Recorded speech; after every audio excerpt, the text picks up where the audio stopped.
Actinius employed these optical illusions so the building would not appear distorted when viewed from ground level.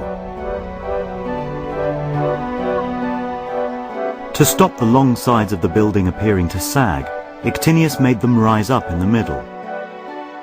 The center is 11 centimeters higher than the ends. At the base, the deviation of the pure horizontal can be clearly seen. We know that the architects of the Parthenon tried in a rather dramatic way to refine the optical illusions, the golden section, the idea of what we see in within the frame, if you can think of it that way, almost the rectangle that our eyes see more in focus here than perhaps to the sides, is something that as you look at the facade of the Parthenon straight on, there would be some distortion. So they tried to rearrange it in both the shaft of the column and the tilt, if you will, of the external columns, something that would correct that distortion as our eyes are seeing those a little less well than the ones in the center. The sides of the massive columns not only taper towards the top, but also swell outwards 1/3 of the way up. This deliberate distortion counteracts the thinning effect of perspective over the column's great height. Without it, the columns would appear to narrow unattractively at the center. The degree of precision needed to produce such subtlety entirely by hand is almost impossible to grasp. Nor are the columns perfectly perpendicular.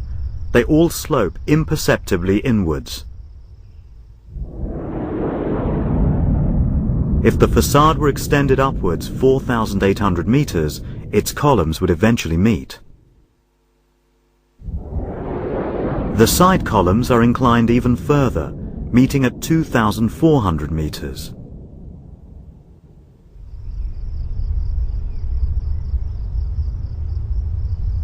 The corner columns have an extra refinement.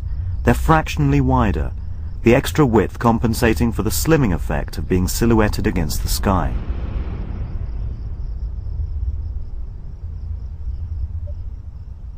The optical refinements enliven the building.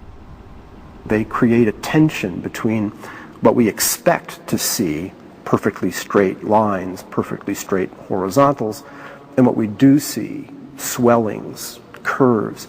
And this friction, or this tension between our expectation and what we see adds visual interest. It adds intrigue. It makes the temple seem more alive and more appealing to our eye. The completed Parthenon is a timeless testament to the genius of Actinius and Callicrates' unique vision. Perfection through deliberate imperfection.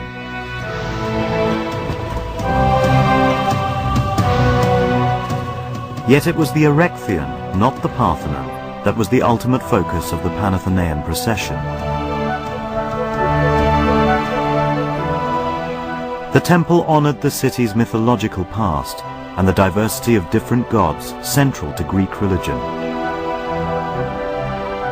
It is the spiritual home for the cult of Erechtheus, the god-king who Athena had raised as her own child, centuries before the Golden Age.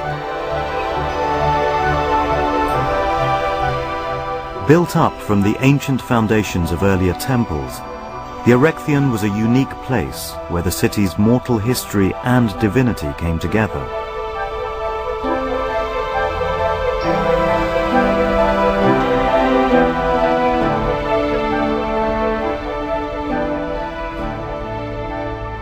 Looks at the Erechtheion, it looks like 3 buildings to me.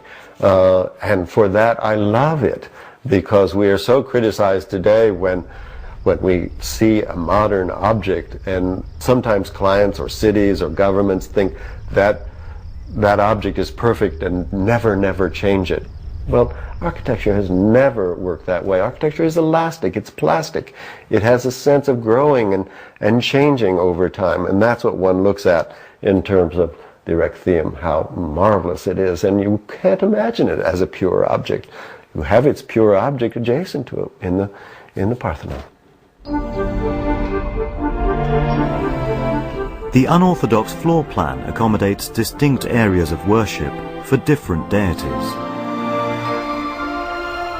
The upper portion was dedicated to Athena, while the lower levels had altars dedicated to Zeus, the king of the gods, and to Poseidon, god of the sea.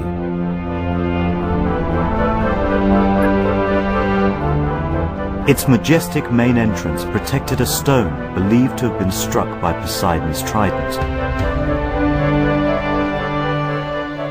On religious high days, the temple was the center of activity, as thousands made offerings to the gods that dominated their lives, and the blood from sacrifices would have run freely from its many altars across the marble floors.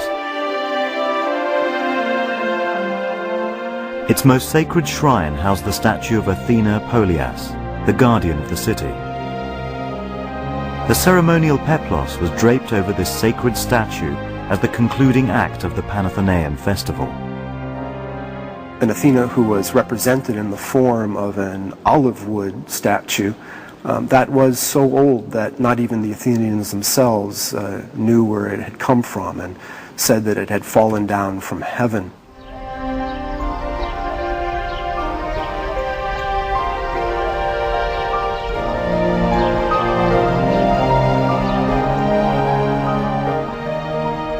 The most renowned feature of the building is the group of caryatids supporting the roof of the temple's southern porch.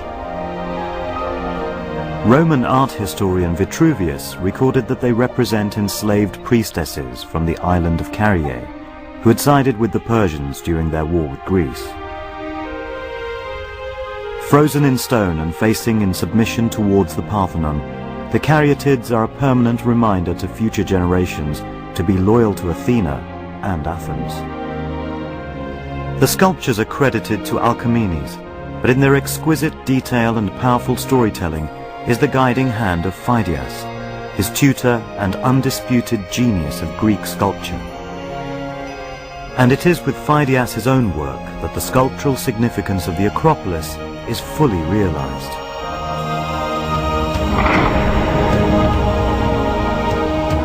Behind the massive bronze doors of the Parthenon's inner sanctum, he created Athens' priceless treasure, the most expensive sculpture ever created.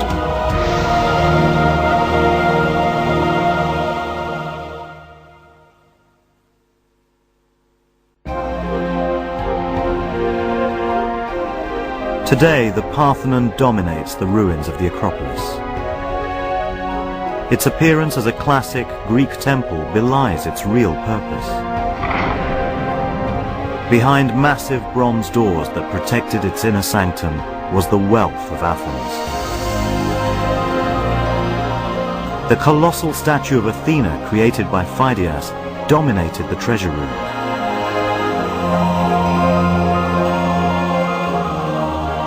"11 meters high, her flesh was carved of ivory, her armor of pure gold."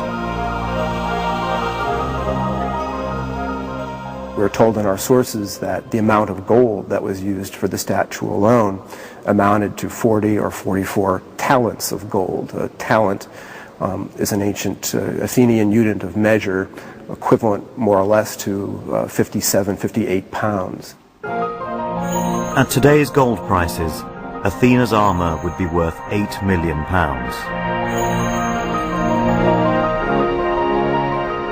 Guarded by Athena and a permanent garrison of troops, the rest of Athens' treasure was stored here, often donated to the city in the form of votive offerings to the goddess.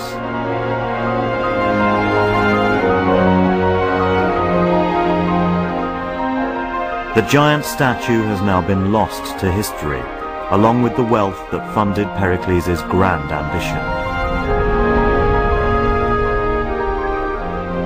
But the Parthenon's greatest riches, the craftsmanship and beauty of its sculpture, live on.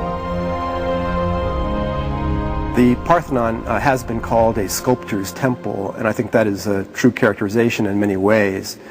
First, this building was the richest sculpturally of any building that had ever been built in Greece before.